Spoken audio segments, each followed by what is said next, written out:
Bonus episode. How is this a bonus episode? You're saying to yourself, you do a weekly podcast, and sometimes they're even more than weekly. Well, this is a bonus because I actually got to have two people. This is Evan Cummack and Savvy Peterson. I was lucky enough that when I saw two names show up to the session, I said, let's just keep going. Speaking of keep going, let's go. Let's jump right in.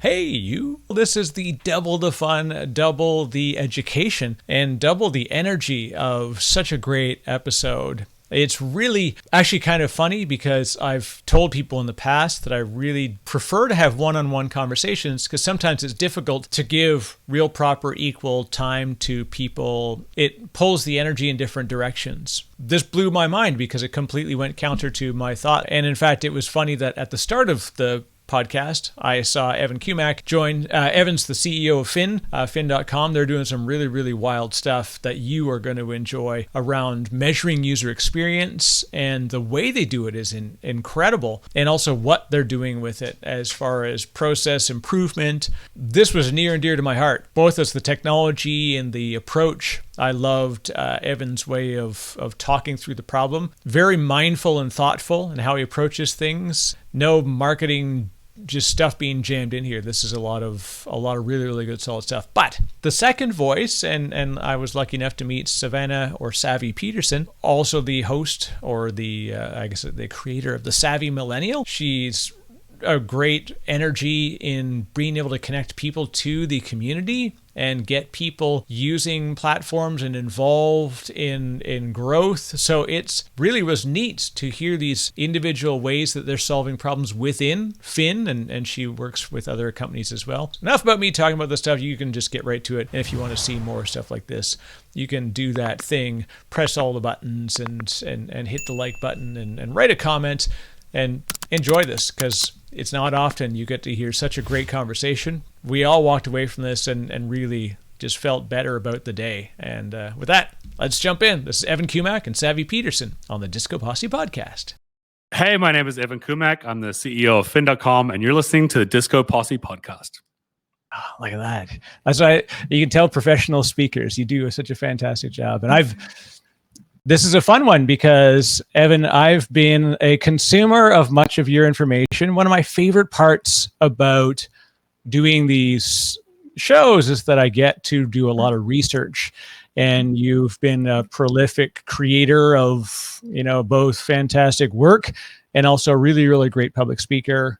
I'm also get the double bonus that we have Savvy Peterson here joining us as well. So we're going to cover a lot of different stuff. We'll talk about fin.com.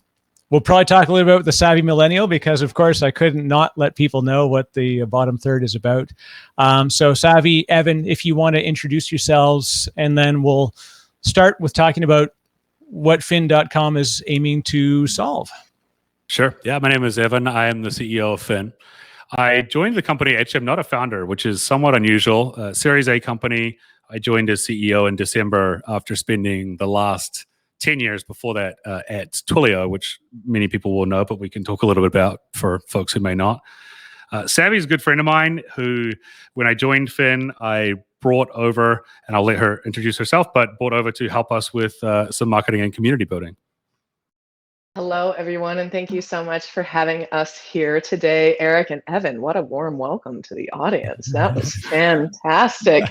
As mentioned, I'm the founder and chief unicorn of Savvy Millennial. We're a community building agency for early stage startups. And right now I have the distinct pleasure of focusing on Fin, and it is such a joy to work with Evan and the team and get to know their customers better as they build out the business. Well, and this is like the ultimate culmination of my favorite show. I just wish I had 3 hours now to be able to have both of you for a longer set, because what's really important to me is the work that you're doing with Fin Analytics, Evan. And it's very near and dear to me. I'm in product marketing, helping out sales organizations, helping out as a startup advisor, and building those early processes and teams to do things. And also particularly interested in the community side of the world and making sure that nurturing goes beyond just the office walls, and how to make sure, increase retention, increase value for folks. So Evan, why don't you tell us, what Fin Analytics is doing and the challenge that you're solving, so people really get a sense of how fun this is going to be. Sure. So Fin is a tool. It's a platform of sorts for continuous workflow discovery and improvement. And when I say workflow, I'm talking about human workflows. So things that humans are doing in front of a computer all day. We are essentially instrumenting knowledge work so that you can look at data in the aggregate across a large team of people, understand the workflows that are being performed, understand where the strengths and weaknesses are in the team, in the technology that they're using, in the tools that they have available to them, and in the actual workflow or process definitions that they are carrying out. In our early stages, we've had a lot of success with what I would refer to as customer operations teams that do things like customer support, inside sales, back office customer contact, like accounts receivable and accounts payable. So really teams that are working on heavily workflow-driven job types, and where you tend to have more than one person doing roughly the same job. Now, the tough part about running these teams is quite often you're just trying to just keep up and search out the metrics that are important to measure in growth. And they're so laser focused on getting content out and doing audience building that it's very easy to lose track of how much inefficiencies are happening in that human workflow that can really drastically change conversions and success rates and stuff, especially I'm speaking purely on the digital marketing side. And I've seen this. The first thing you do is you think, I need to fix this one problem. Well, there's a tool that does that really well. And then you add that to the toolkit. And then you're like, let's connect it with Zapier to this other thing. And then we'll connect it through, 14 other workflow processes to another backend system. And then you got to tie it to Salesforce. And I feel we get the sort of tool chain problem. It's the fastest thing we run to is more bloody tools. It's true. And, it's a good thing in the sense that there is this kind of explosion of SaaS, software as a service. You think back to the beginning of sort of enterprise software, I guess you could say, was in the 70s and through the 80s and 90s. In order to really sell successfully an enterprise software product, you would be selling top down for sure. You would have a sales team. The IBM sales team was very famous for their practices and rituals. And it was, if you got into a company, you could essentially sell that company then all of your product line extensions. So a certain company might be a Microsoft shop, and that would mean they would have SharePoint and they would use Office and they would use Windows, and it would be Microsoft everywhere. And with this explosion of SaaS, it's kind of cool in the sense that now you can have two people in a dorm room come up with not just a social network idea, but an enterprise software idea, which is pretty neat. And they actually can get it in the hands of sometimes people working at very large companies. The downside of that is, I think, you could call it a downside. As the IT department or as someone who's leading an operations team, you may not even know the full portfolio of tools that your team is using. And you almost certainly don't know how they're actually using those tools to achieve different business outcomes. One thing that we see a lot with our customers is they spend a lot of money on software or new software as a result of a promise from some vendor, and actually find that it doesn't change the overall efficiency or the overall outcomes at all for their team. Now, we try to focus on highlighting opportunities for improvement rather than just sort of no-op changes that didn't do anything. But we do see that a lot. I think that's kind of testament to your point there. Sorry. I was just going to say, to echo that, Evan, one of the unique things that one of our community members and customers pointed out to us was everyone looks to tools to make teams work faster and to make processes faster. But that's only one way to improve margins. If you can make the user experience for the people using those tools better and make those improvements, you can have that same impact on margin. And it's working at the intersection of both those things, both the tooling and the humans, allows Finn to optimize both, which is pretty powerful. Yeah, the human optimization story is one that, it's so strange that there's so few people targeting this. I mean, obviously we have to look at integration and filling backend systems and being data driven, but it's like you said, the marriage of the two things of data driven, workflow driven, and human integration to those things. Sort of a famous thing was I'll say a well-known cyclist, Lance Armstrong, maybe not happily known to some people, but they created the ultimate time trial bicycle. It was the best thing ever that did in the wind tunnel test. It could potentially shave off about 30 seconds on a 1 hour time trial, which is the difference between getting to the Olympics and not. And they put him out there, and at the end of the hour, he was a minute longer and his hips were ravaged by a change in ergonomics. And so the scientifically best thing, in fact, wasn't the best. And they had to go back and said, okay, he was actually just better on the old bike. And this is the tooling problem of like the most optimized tool chain is only as good if the human's able to use it and leverage it and get all of that value, right? So yes, I mean, 100%. And it is interesting that we spend so much money on software and then so much money on humans. Humans are for most companies now, the most expensive resource. One thing I want to sort of touch on before we go too much further is this idea of when you say sort of optimizing humans, I think there's a negative connotation that comes up with that. And it's I just want to be clear, like our goal is, well, let's put it this way. Our customers tend to have three goals. One is actually employee happiness. Retaining employees, or to flip it on its head, losing employees is extremely expensive. So even taking the sort of humanistic aspect out of it, people want to keep employees happy. And then, of course, customers want to do it for reasons other than that, just because of basic empathy and basic humanity. So people want employees to be happy. The second thing is they want to achieve good outcomes. So if you're a consumer, and I assume everyone who's listening is in some ways a consumer, there's nothing more frustrating than when you have let's say a customer service interaction with a company, and the company has gone out of their way to make it so you have all this multi-channel communications and you can reach them 24/7, and they put a whole bunch of work into technology. But once you finally reach a human being, that if that person isn't actually empowered to do anything different than what you could have done yourself, it's very frustrating. And so the second major goal there is kind of improving outcomes by actually understanding the work of the humans and how it maps to outcomes. And then the third is efficiency, which is what we've really been talking about. And efficiency is an interesting one because it does actually map to happiness. Everyone wants to be good at their job, and we often find that our customers will say we had an extraneous task that we didn't know about. So we had to find a workflow for issuing a refund or changing a flight or doing whatever it was. And there was this final step in the process that would take everyone, 5 extra minutes or 2 extra minutes or 30 seconds, whatever it was. And what we now know is that it wasn't impacting outcomes. It wasn't changing NPS scores, net promoter scores, or customer satisfaction.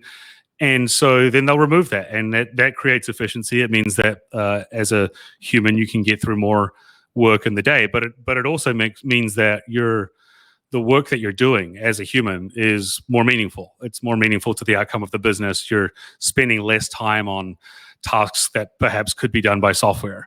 And so, I want to make sure we're not just talking about this from a sort of a robotic perspective, essentially. Yeah, no, I apologize. I probably took us right to an immediate problem that I face on an hourly basis. but it is true, right? This is all of that stuff is being done in service of a metric. And unfortunately, that seems like it's a negative connotation even when we say that. But the truth is it's generating a positive outcome for the business and for the business's customers.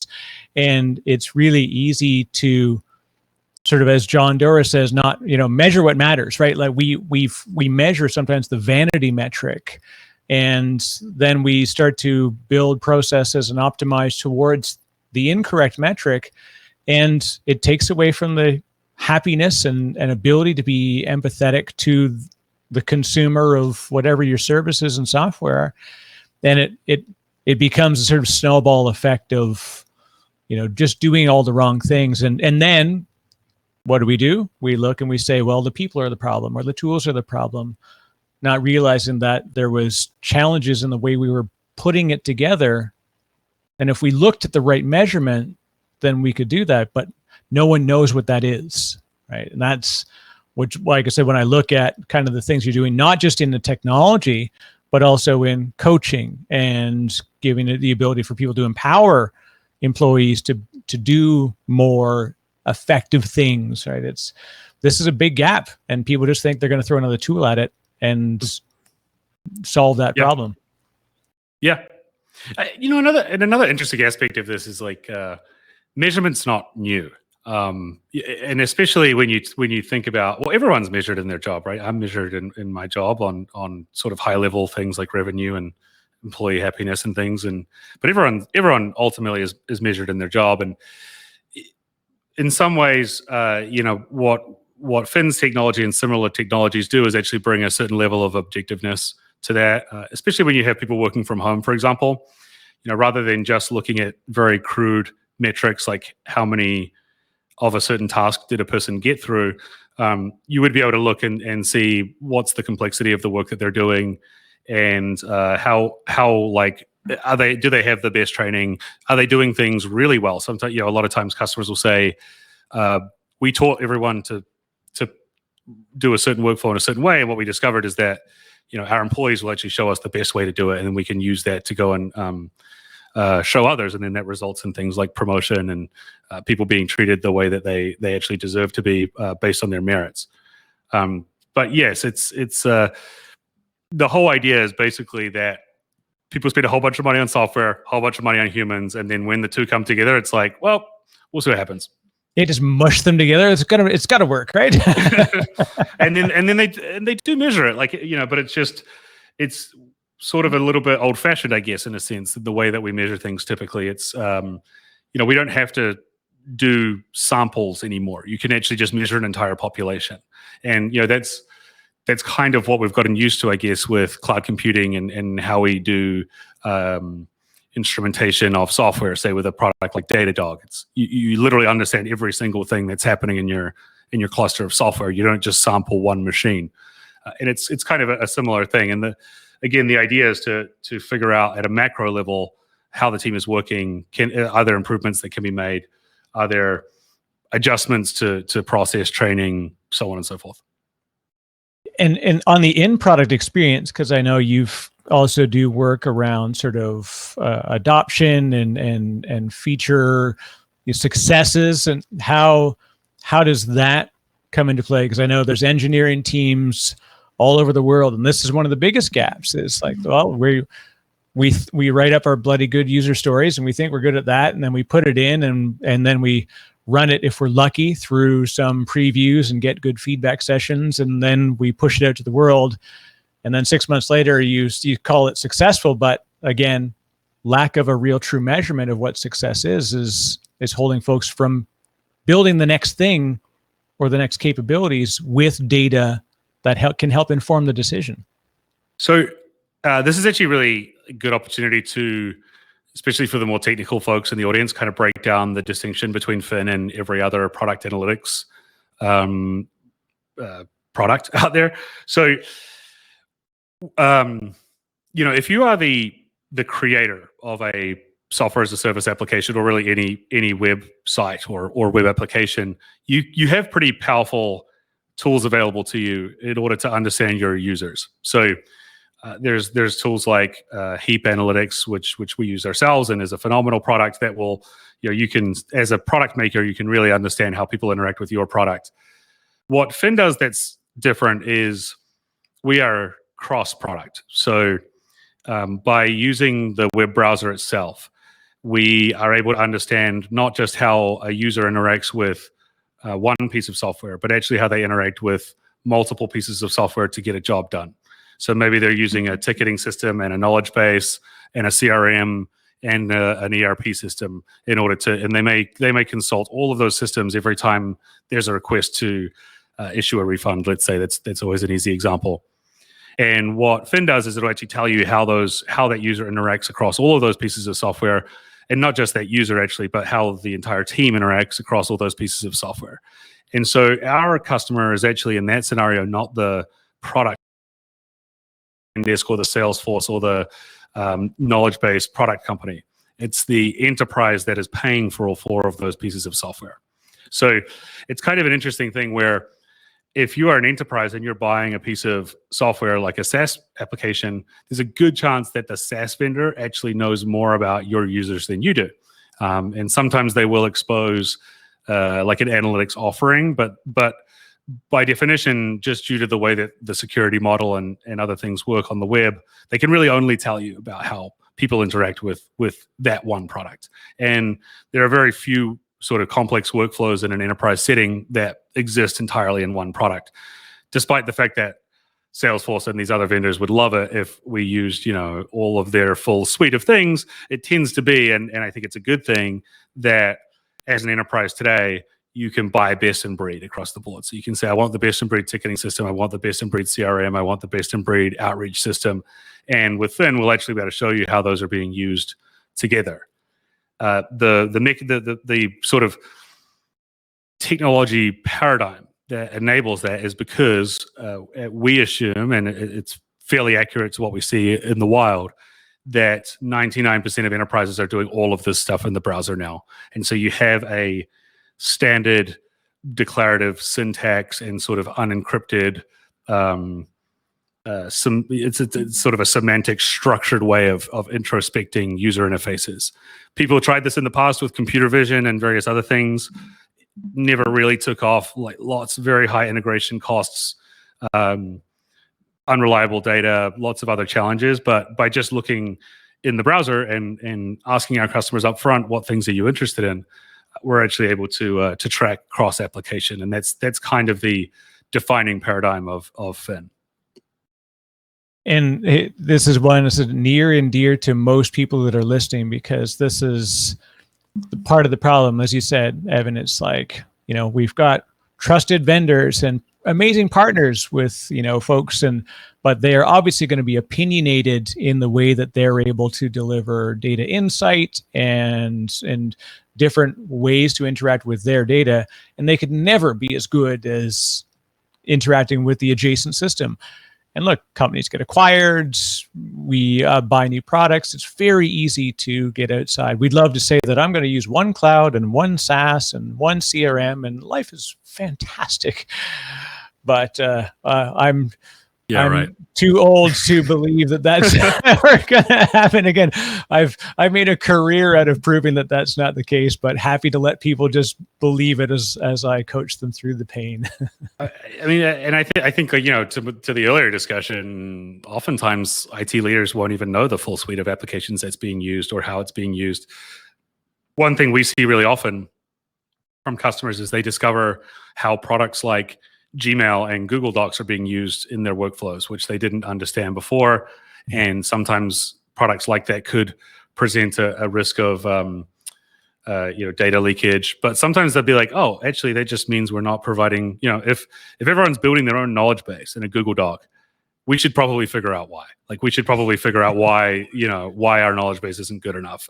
And so, yeah, I think the notion that you have this discrete fixed set of tools that your employees will use is people even go online to use calculators and Google Translate and all of this kind of stuff. So yeah, I think those days are probably for the most part over.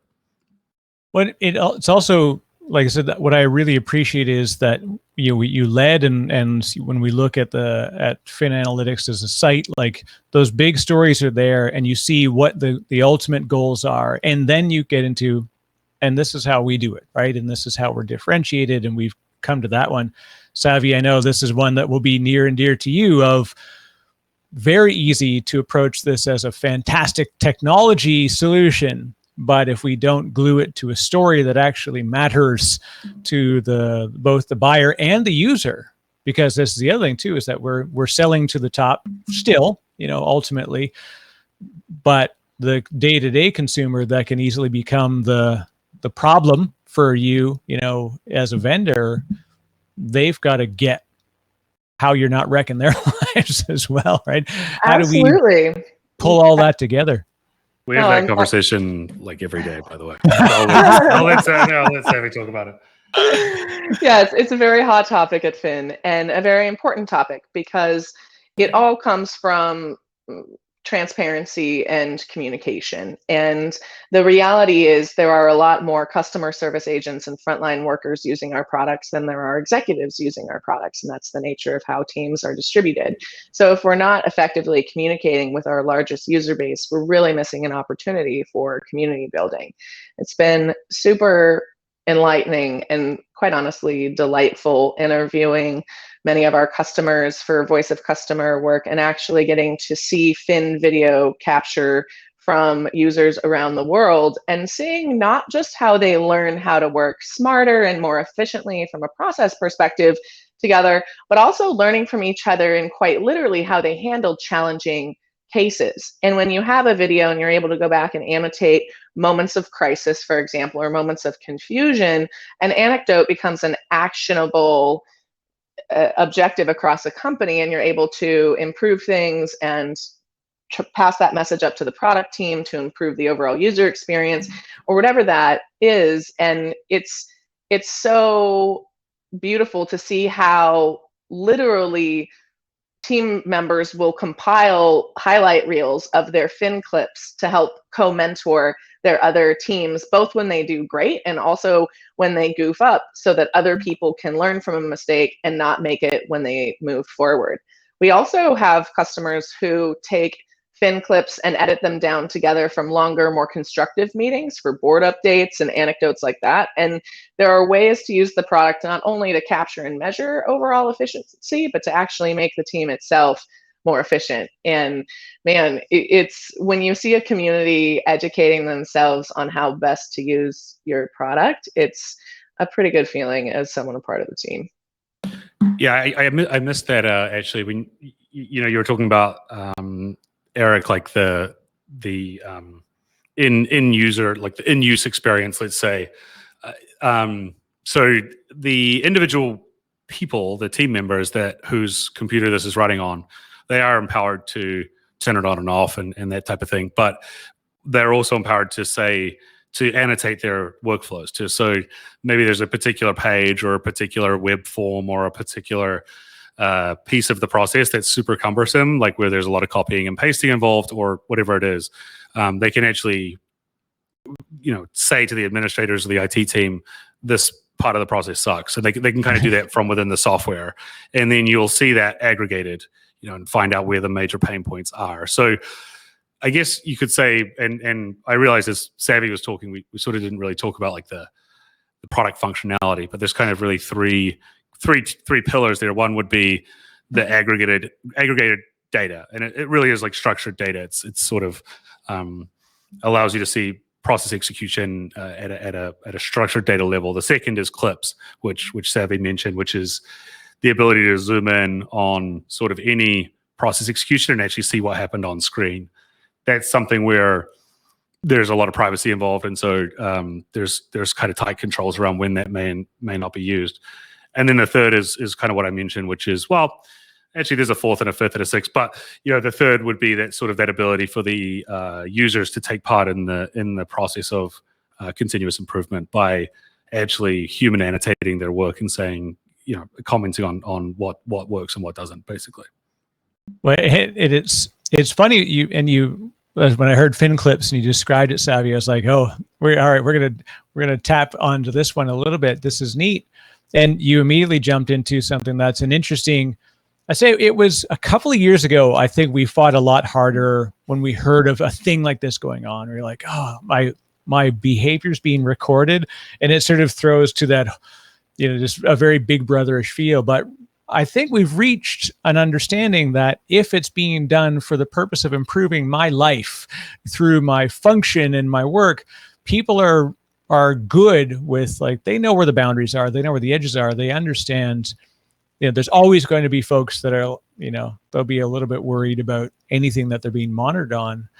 But at the same time, like, if you're going on Facebook to complain about something monitoring you, I've got bad news. Well, that's a whole entirely different story. I'll actually use a customer quote to answer this, because I think one of the CEOs that we work with, Scott Moran at GoTo, sums it up really well. And the way that he introduced Finn to his team was, I want us all to get on the same page, and I want us to turn that page together. And so his analytics as CEO are also available. The company can see how he spends his time. He doesn't record his video because that is a bit of a privacy issue in this particular circumstance. But anyone can log into Finn and see exactly how much time he's been spending on Slack or an email or in their CRM or whatever API that we're pulling from and gathering data from for them. And it is really about that transparency, and also emphasizing catching someone in the act of doing something good. And I think that this is just a cultural thing in general. When we look at measurement, often the tone around it is always, I don't want to get caught. But we need to reframe that and talk about replicating top performers and showing ways where you could have really gone above and beyond. And people across the organization can see that, even without you having to be your own advocate for that. So I think there's a level of equality and democratization that happens through leveraging a tool like this when it's done in a consensual, non-creepy, for the greater good sense. To me, the biggest I don't know, maybe thing to note here is this is employee interactions. And so this has been happening for hundreds of years. And to a certain extent, it's, I think, at least better to have this type of thing be objective, to have it be based on the truth rather than based on who's the loudest, who's the best advocate for themselves, as Savvy mentioned, who's having a beer with the boss on a Friday afternoon. It's like, okay, well, we know that, like I say, employees have been, or their work at least has been observed and measured for many, many years, going back to time and motion studies and the Industrial Revolution. This is just sort of a way of making things more objective. And, arguably, I think if you start looking at people's real output and what they deliver, it actually gives people sometimes more freedom with how they can spend their time. So that would be one thought. Yeah, and the audience of folks that are doing this, they're already way closer. The hard part is that, we may have some folks that are listening that are not specifically in process-driven work, and they aren't close to teams that are doing this. And so it may seem a little bit foreign to them that this kind of work goes on. But like you said, Evan, like it's been going on for far more than just decades. Like, this is stuff that's been going on. And it's part of, like you said, I worked with folks that did like scanning of documents for a large financial services company. And it was, boxes come in, it goes in, they've got SLAs, they've got all these things. And the favorite thing you can do was to go down and say, oh, hey, how's it going, Sarah? What's up? She's like, I'm like, they want to complain about what's going on. I don't get it. I've got to put the box here and I got to put the paper here and then I do this thing and then I click here and then I've got to exit the system, download this file, put it up here. And you're like, why do you have to do that? And that requires me going down and having a chat with Sarah to understand that that's what she's doing. And I say this, I know the names because I literally sat down. I'm like, hey, Sarah, what's up? Right? Oh, Eric, you wouldn't believe this, right? And then in taking that back to the systems team, they're like, well, why did she shut down the application? Can't you? And it now opens up the opportunity to think about how are they using the system that the designer maybe didn't have, or the designer didn't understand the impact of the total workflow. Yeah. And then, but in the end, she's measured by an SLA. She understands that. That's just part of the deal. It's, if we could close the gap a little further to what you're talking about, Evan, it's massive improvement for Sarah's life, much more so than anybody else. And she'd be pretty pleased about knowing that things would get better. Yeah. I also think just in terms of macro trends and sort of societal trends, the notion of using data to improve ourselves, has obviously come a lot more into the fold in the last 10 years with the Apple Watch and wearables. And I think, I'm a big tennis player. I've a coach who videos me and we examine it. And it's very hard to get better at anything without sort of collecting data. I think we use Fin at Fin, obviously. The investments that I would like to make over time would be ones where people working on more creative, less process-driven work also can get a lot of value out of a product like this. I would love to know, for example, how my day-to-day behaviors compare to the highest performing Series A CEO startups. And are there things that I'm doing better or worse? And sort of, benchmarking against industry. I don't see any reason that can't be done. And in fact, we sort of do that every day with our wearables and whatever else, where we compare we have a Fin Whoop team, if you're familiar with Whoop wearable, so we can like look at each other and say, oh, who's doing the most, who worked out the most yesterday, or whatever it is. So I don't see this as being remarkably different to that in the long run. It's really just using data to get better. Yeah, something that we almost should encourage that very thing, right? Of like, here's another example of like, and make a fun part of like, a real lifestyle thing that people do. And, it's good to bring it together. Now, I'd say what's some of the biggest challenges that you kind of very rapidly see fall down as a result of early adoption of Fin, Evan? I'm curious, what are the quick wins that you find that people really, really dig about what you're doing? So I think there's kind of two things, and they're both actually like, I don't know, the sales team wouldn't like either of these examples, but I think one is there's like a level of operating confidence, and for anyone who's ever run a team before, that there's a really horrible feeling of not knowing what's going on, and it impairs, I think, your ability as a leader to make good decisions and even just to feel confident. So I think the first thing that tends to happen is leadership all of a sudden can know what's going on, feel confident, know that if they make changes, if they pull the various levers that are available to them as an operator, that they will know what the impact of those changes are. And again, that's one the sales team probably won't like, because it's hard to sell on sort of that feeling of safety. But I do think it's actually really important. I think as an extension to that, being able to demonstrate return on investment. So one thing that we hear all the time from what you might call shared service teams or staff teams or back office teams is it's very difficult for them to actually demonstrate their value to the business and how they're spending money. So you have let's say a customer support team as an easy example, and all of the support reps are saying, we're understaffed, and the team leader is put into a difficult scenario where, okay, well, we can get you more people, but why? And how are you going to prove the value or the return on investment of doing that? And so that's another area where I think people get very immediate value. And in terms of like getting more specific than that, Fin is sort of a platform in the sense that we really will work with any web application, any SaaS application, anything that uses HTML and JavaScript and CSS. And so the actual specific problems that customers set out to solve can be very different from one another.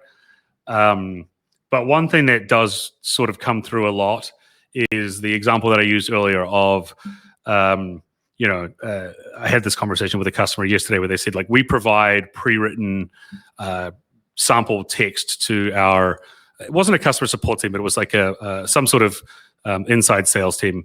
And like we provide them with these pre-written macros, essentially, that they'll put into emails with customers. And they were running an experiment to see what would happen if they changed the macros. They're like, oh, will the macros start performing better? What they actually found is that less than 1% of people use them before the changes, and less than 1% of people use them after the changes. And everyone actually had all their own macros written out that they were copying and pasting from other places. And so there's typically like just one big thing like that someone finds out in the first few days, where it's like they've been, 1% of people use them, and less than 1% of people use them after the changes. And everyone actually had all their own macros written out that they were copying and pasting from other places. And so there's typically like just one big thing like that someone finds out in the first few days, where it's like they've been optimizing and sort of trying to like squeeze the most out of some tool that they're providing, and it turns out that the team's not even using it. So there's always something like that comes up very quickly. And then you have customers that have used the product for years, and the types of problems that they set out to solve can be extremely detailed, to the point of sort of thinking about what the impact is of having to use additional keystrokes and things like that, where you get into real optimization stuff.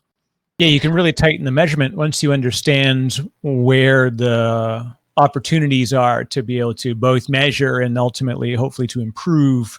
It goes that I tell you that story of sales cadences and communication cadences is hilarious, because I've run into that exact thing of, we're feeding the system, and then you say like, so how you take a look, and it's like none of the sales teams are using the workflows that we've defined. And then somebody said, well, that's because they're using it, because in Salesforce you can do it natively. I'm like, nobody's using the Salesforce email at all. Like, they just take it from Outlook and they drag it over, if you're lucky, and plug it into their thing. I said, let's just ask them what they do, right?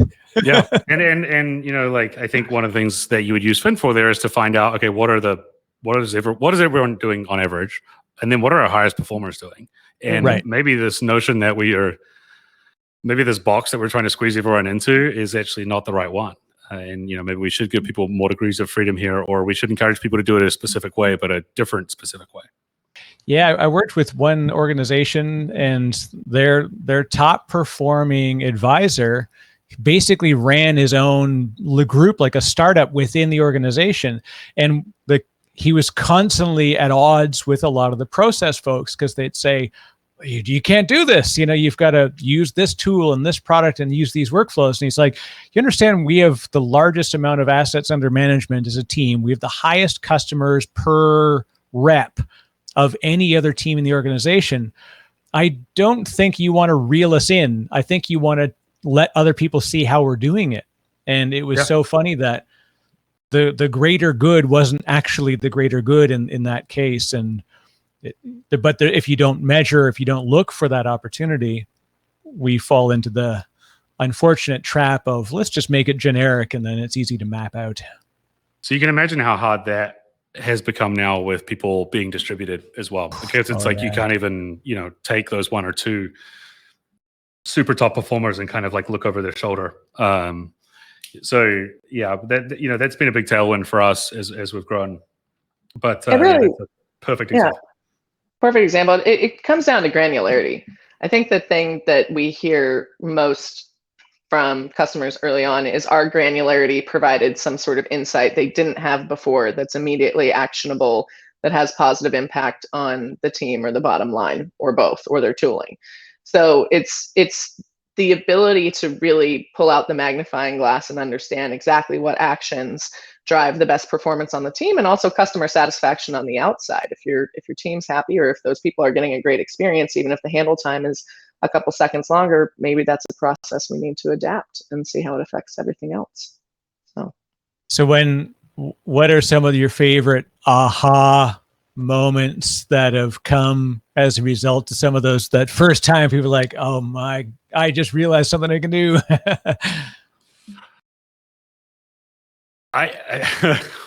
We were just talking about this yesterday. There's two types. There's that one I mentioned, which happens all the time, which is, there's some tool that we didn't even know about, and people are wasting a huge amount of time on it. I actually find, and maybe this is the sort of technologist in me a little bit, that the more granular stuff is much more interesting. So, going back to the macros example, right? A lot of CRMs and ticket management systems, support systems, Zendesk, so on and so forth, will tell you how often macros are being used and how they're being used on certain types of tickets. But with Fin, you can, and this is again, like, it's not sort of out of the box, but because everything's HTML, we kind of just provide a syntax by which we can define any rule that you want. So any anything that you're trying to figure out. And so we're able to work with customers, for example, on the macros thing to say, how often are these being edited after they're inserted? And that's something where classically like a CRM or a ticket management system won't go down to that level of detail. But for a certain customer, that may be really important. Let's say that you have some sort of like regulatory burden. And so it's really important that you don't say the wrong things, or it's really important that, especially when we have a lot of fintech customers, it's really important you don't say the wrong thing. It's really important you do say a very specific thing. And so like being able to say, okay, how many times does this paragraph actually make its way out of this response or something like that? I tend to get more of a kick out of those more mature use cases, but I also understand that they're like less impressive on the surface. I know Savvy has some other examples that she likes here as well.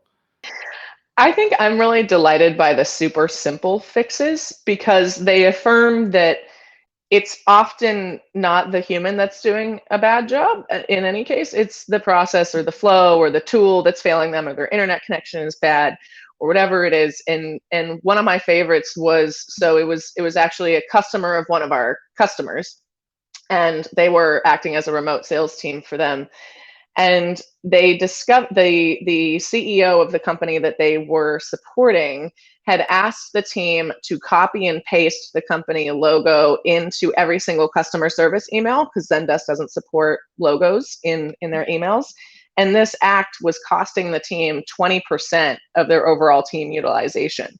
So they were able to identify this and stop doing it immediately, and next day increase team utilization by 20%, which is just an incredible light switch where, oh my goodness, right? Why wouldn't we want to fix that? Also, I'm sure everyone hated copying and pasting those logos. And this goes back a little bit to what we were talking about earlier, where nobody wants to do busy work. Nobody wants to do the most boring part of their job. And if there's a way to identify that and make it easier and better for everyone, including the end customer who probably doesn't care if there's a logo in the bottom of the Zendesk email, it's a win for all. We all can work better.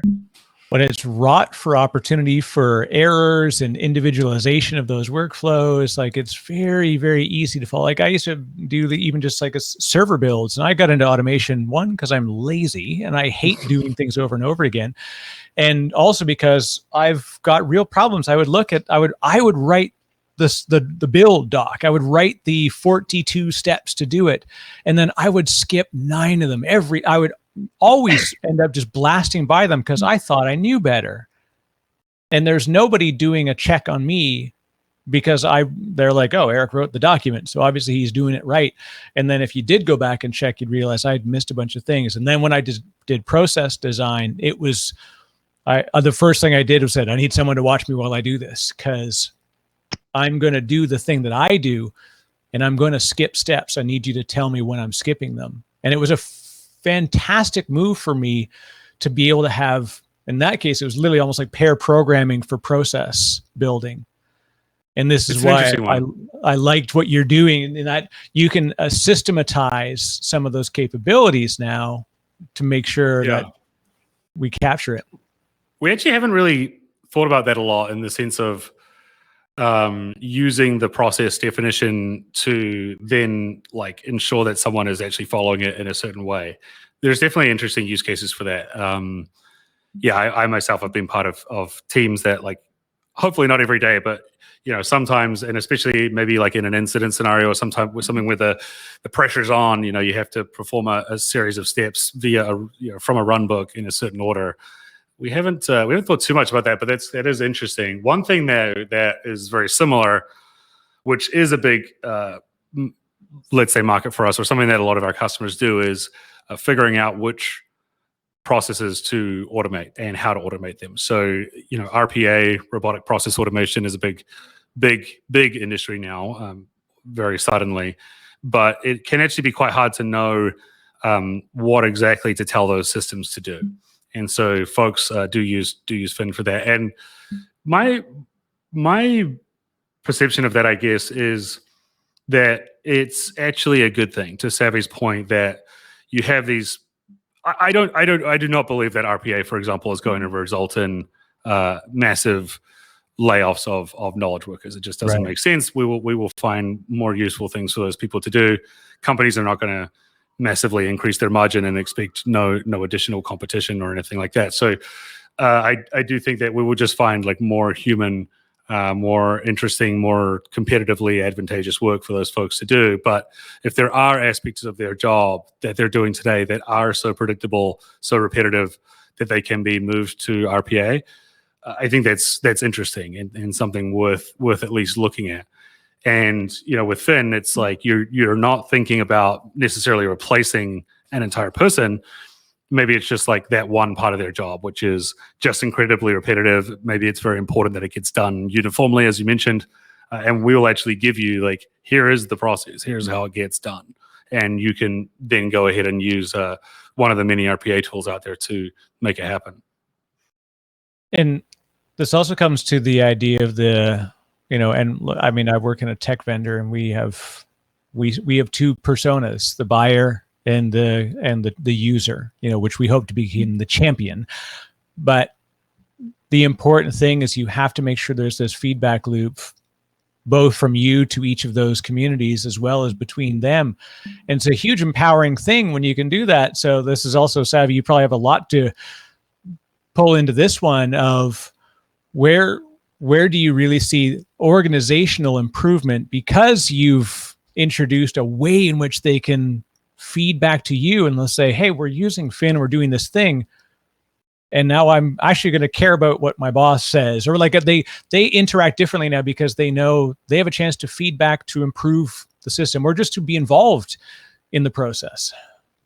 Yeah, I love that you just brought that up, and it touches on a little bit what I was mentioning earlier. Considering that we do, in most cases, provide video recording for our community and our customers, we actually quite literally get to see how they do this, which is pretty sweet. And these teams, I mean, I'm happy to share in the comments of this podcast some of the links if anyone's curious. There are some really fun short clips that illustrate exactly how this happens. But because people know that a great moment or a big save is going to be captured or their goof is going to be captured, they really disassociate from the super emotional part of it. And it's like players on a sports team rather than an individual getting scolded by their mom, if that makes sense. And the idea is we want the whole team to work better together. And everyone knows that if they goof up, it's not something to brush under the rug, it's get in front of it. This is a learning moment and a teaching moment. And this is an opportunity for us to play around with it. It's also an opportunity for us to learn how to improve the product because they will capture that feedback, and customers do bug reporting for themselves. They help us find ways to improve our product offering. And the interesting piece is too, I mean, to your point, yes, we're directly selling to the buyers, but Fin becomes a part of the onboarding process for new employees at most of our customers. So there is a lot of championing that needs to happen and a lot of communication around the transparency that's provided and how the tool is for good and not for menace. So yeah, it's a big part of how we think about our messaging. We're in the midst of a very exciting rebrand at fin.com, maybe live by the time this goes live, hopefully live by the time this goes live. Nice. And as yeah, it better be. And stay tuned, folks. If it looks sexy when you go to fin.com, we've succeeded. And if it doesn't, well, it's coming. That said, we've really been talking about this messaging a lot because we want to make sure that user knows that we're thinking of them, that we don't just see them as a transactional piece of data, and that also that we're communicating to them about the true benefits of Fin so that they even know how to interface with their manager or with those executives to learn how to contribute and how to make the team more successful across the board. I can see it right now, like TikTok, but for process automation. Fin clips. Yeah. That'll be the new. You got to have Don't a spin out. Eric. I love that, and you're talking to the right marketing minds to make that happen. So Evan's grimacing right now, and meanwhile I'm like, maybe like the Gen Z release. It's coming soon. Yeah. I love it. So this is it. Also goes to, so you've got a very strong technical background, Evan. So as a CEO, you're a technical CEO. Obviously, there's more than just, tech is not your entirety of your skill set, but you're very product aware. And so when you're looking at these sort of feedback loops and then building the business as well as the platform, how does your technical background influence how you kind of gauge the future of the organization? It's an interesting question. I mean, I was a sort of a self-taught engineer as a kid, and I actually have never worked as a software engineer in a professional setting. I've always been sort of in ancillary roles, mostly product management, lots of sales, engineering, and solution architecture, customer-facing stuff. I think that there's probably a couple of things there that are interesting, and actually, it's almost like more product management, I guess, but. We talk a lot about this internally, just sort of how do you distinguish between listening to what customers are asking for and sort of actually interpreting what customers' problems are and how, there's a real difference, obviously. People will tell you they want a faster horse is sort of the old example. And I think that's probably the biggest part of it, is just sort of being able to comprehend, okay, someone has a certain problem that they're trying to solve. How timely is this problem? Is this actually a fundamental technological or business issue, or is this just something that is a side effect of some crappy, broken way that we do things right now due to the technology, right? There's technologies that come and go, and they have various limitations to them, but some of those limitations aren't fundamental. They're just sort of, that they will go away eventually. A good example of that is, we get a lot of customers that talk to us today about like, hey, can we do desktop application support? And our approach to that to this day has been not really. I mean, we've played with it. We've toyed with the idea of maybe doing SDKs for .NET and maybe letting people pump in sort of complex analytics from their own applications. But at a certain point, you have to make a bet and just say, like, HTML is everywhere. It's going to be increasingly everywhere. You have progressive web applications coming on various platforms. You have even on iOS, like, with Swift UI, it's not HTML, but at least Apple has embraced this idea of kind of declarative user interface specification rather than building things programmatically with object-oriented programming. So it seems as though, like, okay, this is a bet that we're making, and it's smarter for us just to focus here. And if there's 10% of the largest enterprise customers that we're not going to be able to service for the next 5 years, that's fine. 5 years from now, we'll be way ahead of everyone else in this area in which we are focused. If you're given the choice between, should I write for Salesforce or should I write for Siebel? Oh, yeah, exactly. Well, but it's really easy though. Like, especially when you start hiring salespeople. This is an interesting topic that I feel quite strongly about, which I do actually believe salespeople should be the advocate for the customer in an almost direct proxy manner. So if the customer is asking for Siebel, the salesperson should be asking for Siebel. They should be like banging on the desk and demanding Siebel support. That's, I think, actually a healthy way for a sales team to operate. It then comes down to, like, how does the product team and the engineering team actually take all of that feedback in, turn it into a roadmap, and how do you message back to the sales team to help them sell around those types of limitations? But I think trying to train a sales team to go into a customer and say, oh, don't worry about Siebel, like, that's the wrong approach. The salesperson should be the unequivocal advocate for the customer, whatever language it is that the customer is using.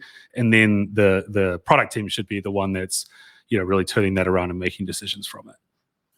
Yeah, it's a really great point, and one that we often lose, that, like, the salesperson is selling in both directions, and it's tough for people to get that. It's not just if it's purely transactional, and certain things are, but I really do appreciate that that's how you approach it, because I believe that's the way it should be. Like you said, you should have people saying, look, we need this feature, and then you get to ask why, and then you get to get involved in the process of customer interviews, and then you say, okay, maybe through that additional discovery, you find an opportunity, or you find that the opportunity wasn't there. Hey, maybe a faster horse would be just fine for some people, right? There could be, we can give them a faster horse while we, develop the car. That's true too. But I think in general, you lose fidelity if you discourage your salespeople from just bringing you like complete transparent information. Now, like, of course you want, as a product leader, to be talking directly to the customers and more importantly, like listening directly to the customers, but it's not going to scale, as well as there's always going to be some aspect of bringing in feedback from sales too. And I just think if you discourage or shame or judge like the requests that are coming in to the point where they get pre-processed into a voice that the salespeople assume you might be more willing to hear, that you lose fidelity, you make worse decisions, basically. And as the last point I'll hit, because I know we're coming up on time, and I could go for hours chatting with both of you on a lot of different things. How do you embrace challenge in that, especially when there's feedback that may not be as a 5-star review, but how do you take that through the community and then bring it back to the product and ultimately make this idea of like, be a better company, be a better, provider to your teams and to your customers, and then, ultimately embrace the customer experience to allow them to feel that they can make those comments? One thing I think is very important is just tell the truth. So if you don't have a feature, just tell the truth. And I think a lot of problems start when you don't do that. I think, product market fit is a really interesting phenomenon when it happens. And I think that a strong indicator of product market fit is actually that customers are telling you the product doesn't do what you want. And what I mean by that is it means that you have the best product for them, even though it doesn't do what they want. So, when you go from, especially when you change technology paradigms, let's say you mentioned Siebel and Salesforce. I'm sure the first version of Salesforce had 1/20th or less of the features that like the most mature version of Siebel had, right? But it had something different, which was it ran in the browser, and that was a huge, ran in the cloud, and that was a huge thing. I'm sure all those early customers, all they did was like, I need that feature, I need that feature, I need that feature, I need that feature. But the only reason they even bother to have that conversation with you is because the thing you've done is so important to them. So you actually do have product market fit. And the way you know is because they're willing to use your product, even though it doesn't do all of those things. And so it's kind of counterintuitive, but one of the ways to recognize the product market fit is because all these feature requests are so relentless. And so it may feel discouraging, and it may feel like, oh man, we can't do anything for anyone. But what it's actually signifying, because if you were, some new desktop CRM, you would never get those questions. People would just be like, it doesn't do what I want, and Siebel already does. So screw it. I'm not going to bother having that conversation, right? So it feels discouraging. You can feel like you're getting beaten up. It can feel like, we can't solve any problems for anyone sometimes. But there's a reason that people are asking, which is that they like something that you're doing a lot.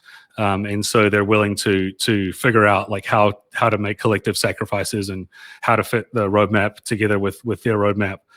And I think like, in addition to that, it's just like I say, be honest. It doesn't do that today.